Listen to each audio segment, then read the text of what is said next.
Hello everyone, welcome to the physics point. इस series के 5वें वीडियो में हम लोग क्या पढ़ रहे हैं?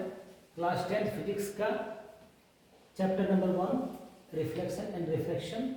इसका 5th लेक्चर है, 5वां वीडियो है। इससे पहले हमने स्टडी कर रखा है कि P और F यानी कि F स्मॉल f और R फोकल लेंथ और रेडियस ऑफ कर्वेचर यानी फोकस दूरी और वक्रता त्रिज्या में क्या संबंध है। F इक्वल टू R/2 यानी कि जो F होता है PC का मिड पॉइंट होता है। P और C का क्या होता है? मिड पॉइंट होता है। ठीक है, एग्जैक्ट मिड पॉइंट होता है PC और PF में ये संबंध है। PF/2 होता है PC। और हमने समझ रखा है कि कौन कौन से नियम है जिससे कि इमेज बनता है। इमेज के लिए, प्रतिबिंब के लिए कौन कौन से रूल को फॉलो करना है। अब उसी रूल को आधार मानते हुए अब हम सीखेंगे अवतल दर्पण में प्रतिबिंब का बनना और इस बने हुए प्रतिबिंब की प्रकृति, आकार और स्थान कहाँ होता है। चलिए हम बात करते हैं अलग अलग कंडीशंस के लिए अवतल दर्पण। इसके लिए सिंपल तरीका है, आप दो चीज़ों का यूज कर सकते हैं। एक तो कंपास का यूज कर सकते हैं और दूसरा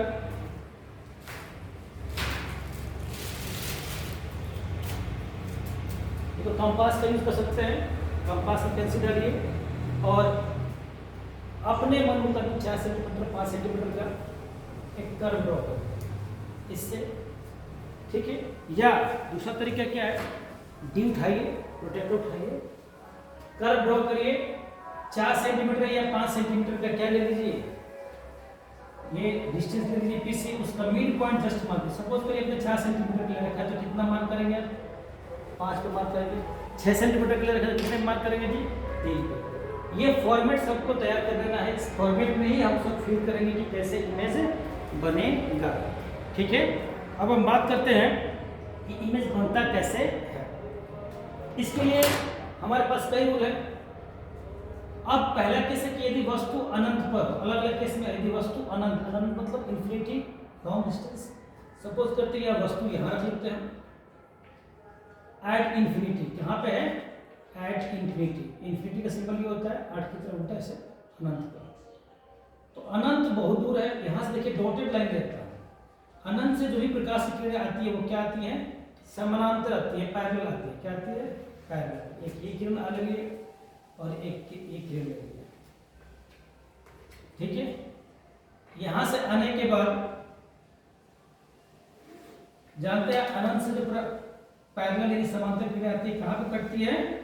फोकस पे कटती है। तो ये वास्तविक कटान है। बिल्कुल जी, वास्तविक कटान में तो प्रतिबिंब कहां बना? 3 चीजें, प्रतिबिंब का स्थान, प्रतिबिंब की प्रकृति और प्रतिबिंब का साइज। तो प्रतिबिंब का स्थान कहां बना जी? फोकस पे। स्थान में क्या लिखेंगे? फोकस। प्रतिबिंब का साइज क्या होता है? बहुत ही छोटा, नेग्लिजिबली, बहुत स्मॉल कहते हैं इसको। ठीक है, बहुत ही छोटा बनता है। और वास्तविक कटान से जो बनता है वो क्या बनता है? वास्तविक प्रतिबिंब बनता है और उल्टा बनता है। तो प्रकृति होगी वास्तविक और उल्टा। दूसरा, स्थान फोकस पर। तीसरा, साइज बहुत ही छोटा।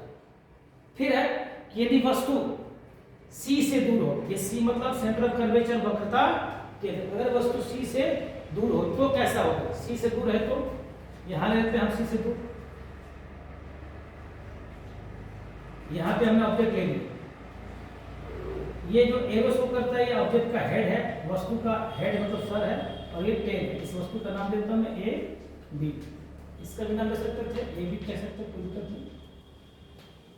सबको मालूम है रूल के अकॉर्डिंग अगर कोई पैरेलल रेस, प्रकाश की सीधी किरण टकराती है पैरेलल, इसके पैरेलल, मुख्य अक्ष के पैरेलल कोई किरण टकराती है तो कहां से पास करेगी? फोकस से पास करती है, फोकस से पास करेगी। और दूसरा कि अगर कोई रे C से जाए तो फिर वापस आती है। देखिए C वाली लाइन ड्रॉ करेंगे तो मिरर से बाहर चला जाएगा। हमारे पास कई ऑप्शन है, P से भी ले सकते हैं, F से भी ले सकते हैं, C से भी ले सकते हैं। तो क्या करते हैं हम F से ले आते हैं। अगर कोई रे ऑफ लाइट, कोई प्रकाश की किरण F से जाती है तो F से जाने वाली किरण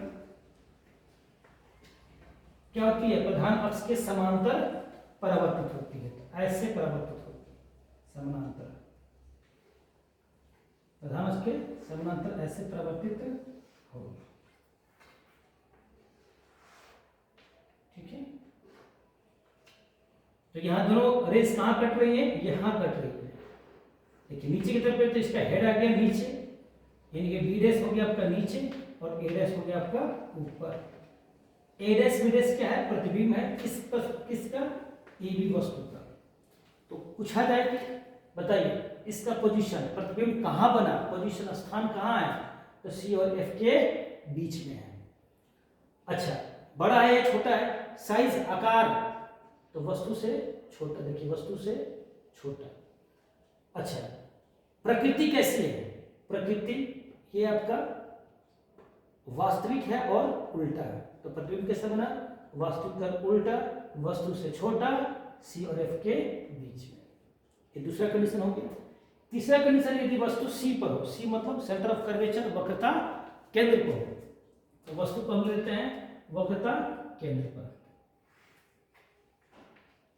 वक्रता केंद्र पे रूल सारे फॉलो करने, वही 4 रूल से 4 में से कोई 2 किरण हम उठा सकते हैं, 4 महीने बताए गए हैं। ठीक है, चलिए अगर कोई प्रकाशीय किरण किससे है, ठीक है, सीधा करता हूं इसको, स्केल लेके पेंसिल से ड्रॉ करिएगा। बार बार कहता हूं मैं आपको, इमेज पेंसिल से ड्रॉ करेंगे तो एग्जैक्ट शेप आएगा, सही आएगा। एक से पार किया, कोई भी प्रकाश की किरण प्रिंसिपल एक्सिस यानी प्रधान अक्ष के समांतर आती है तो किधर पार करती है भाई, आसपास करती है, फोकस से। और एक किरण लेते हैं फोकस से, फोकस से लेते हैं तो फोकस वाली क्या होती है, प्रधान अक्ष के समांतर परावर्तित होती है। प्रधान अक्ष के समांतर क्या होती है, परावर्तित होती है। माइनर डिफरेंस से भी थोड़ा सा चूक हो जाएगा आपका।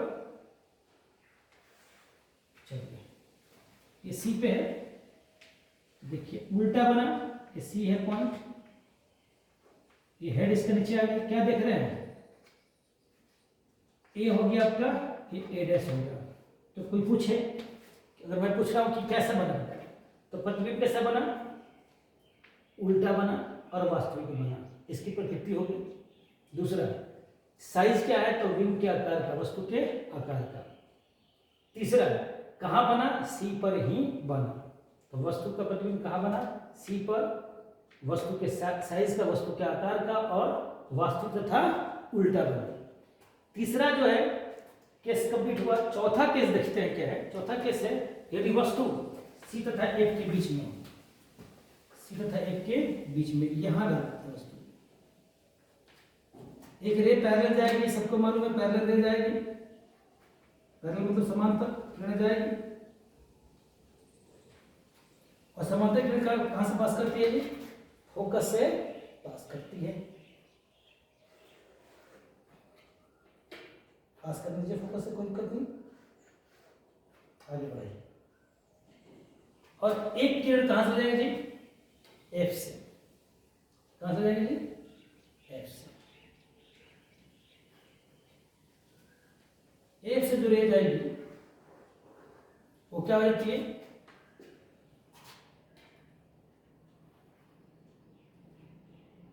प्रधान अक्ष के समांतर आती है, प्रधान अक्ष के समांतर आती है। ये पॉइंट सी है, देखते हैं, तो देखते हैं कहां बनता जी, यहां कटा,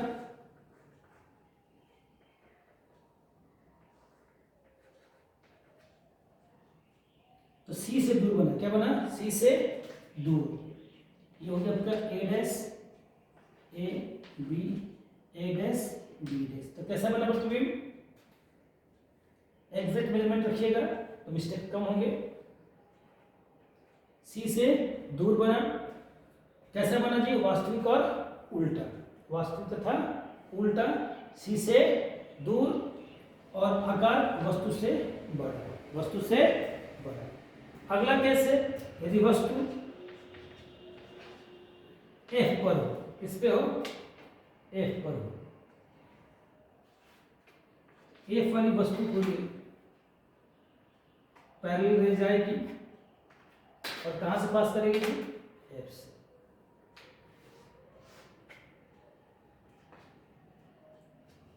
ठीक है। अगर दूसरा रे ले लेते हैं हम लोग, एंगल बनाते हुए पी पे, जितना एंगल से पी पे ये इंसिडेंट होगा, आपतित होगा, उतना ही से क्या होगा? ये परावर्तित भी होगा। जितना एंगल ये है उतना ही से परावर्तित भी होगा। तो देखते हैं कि ये रे क्या हो रही है? पैरेलल हो रही है, पैरेलल हो रही है, समांतर हो रही है। ये हो गया। तो ये कहाँ मिलेगी? पैरेलल रेज कहाँ मिलती है?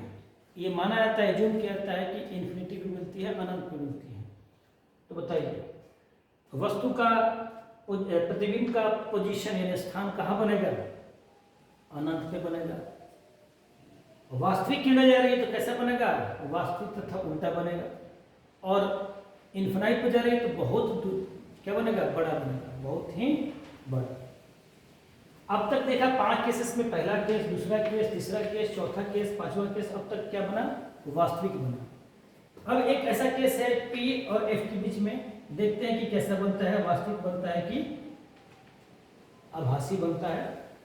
अब है P तथा F के बीच में एक किरण जाएगी और पैरेलल फोकस से होकर पास करती है, सबको मालूम है, फोकस से जाएगी। पहली किरण सबको मालूम है फोकस से जाएगी। इसी रेस को हम क्या करते हैं? पीछे की तरफ डॉटेड लाइन से वर्चुअल लाइन लेते हैं, देखते हैं, और एक लेते हैं पी से। कहां से? पी से। जितना कोण ये बनेगा, एंगल बनेगा, उतना ही एंगल बनाते हुए पीछे की तरफ यहाँ पे जाना है। इसी को पीछे की लाइन, पीछे की तरफ डॉटेड लाइन से मिलेगी।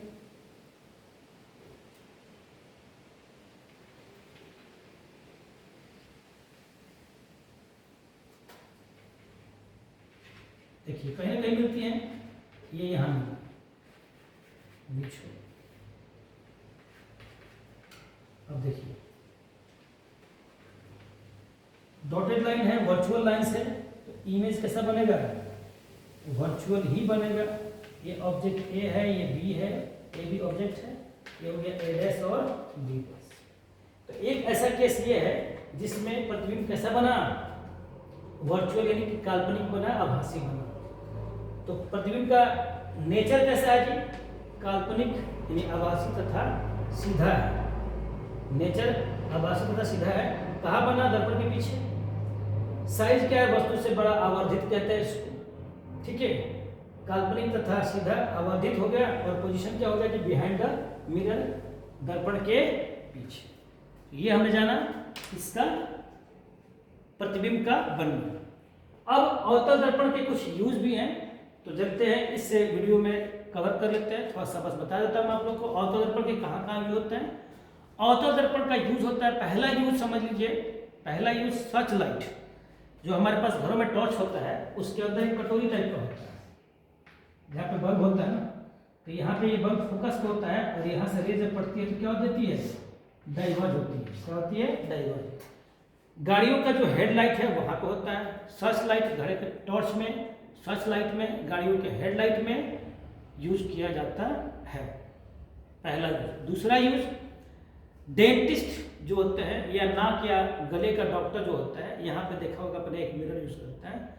गले के अंदर कोई प्रॉब्लम है, नाक में प्रॉब्लम है, कान में कोई प्रॉब्लम है, तो इमेज को बड़ा करके, प्रतिबिंब को ये वाला केस लगा के प्रतिबिंब को बड़ा करके देखने के लिए यूज करते हैं, आवर्धित करके यूज करते हैं। तो डॉक्टर्स नाक, कान, गले के चेक करने में यूज करते हैं। दूसरा यूज हो गया। तीसरा यूज है अवतल दर्पण का सोलर कुकर में। बड़े बड़े सोलर कुकर बनाए जाते हैं। सोलर कुकर मतलब जो सन से चलते हैं, सोलर एनर्जी से चलते हैं, तो उसमें बड़े बड़े ले जाते हैं। उसमें होता क्या है कि परावर्तक सतह बहुत ज्यादा होता है, बहुत बड़ा कर्व होता है, तो जो प्रकाश की किरणें इस पे इंसिडेंट होती है, तो सारा किरणें क्या आती है? फोकस पे जाके मिलती है। इससे इस पॉइंट पे एनर्जी, सोलर एनर्जी, सूर्य की ऊर्जा क्या होती है? बहुत ज्यादा होती है। तो तीसरा यूज कहा जी? सोलर फर्नेस यानी सोलर भट्टियों में पानी गर्म करने में इसका यूज किया जाता है। तीसरा यूज हो गया। चौथा यूज हजामती दर्पण या सेविंग मिरर कहते हैं। अगर हम अपने चेहरे को, एक बड़ा दर्पण है, सेविंग सैलून में जाते हैं, बड़ा दर्पण है और उसका फोकस पीछे की तरफ है और फोकस के बीच में अपना सर रखेंगे, ये वाला केस अप्लाई करेंगे, तो हमारे चेहरे का प्रतिबिंब क्या बनेगा, बड़ा बनेगा। और बड़ा बनेगा तो सेविंग करने में आसानी होती है। तो हजामती दर्पण के रूप में भी यूज होता है। तो 4 यूज। पहला यूज सर्च लाइट, टॉर्च कह सकते हैं, ठीक है, या गाड़ियों का हेडलाइट में यूज होता है। दूसरा डॉक्टर्स नाक कान गला चेक करने में इसका यूज करते हैं। तीसरा सोलर फर्नेस, सोलर भट्टियों में यूज होता है।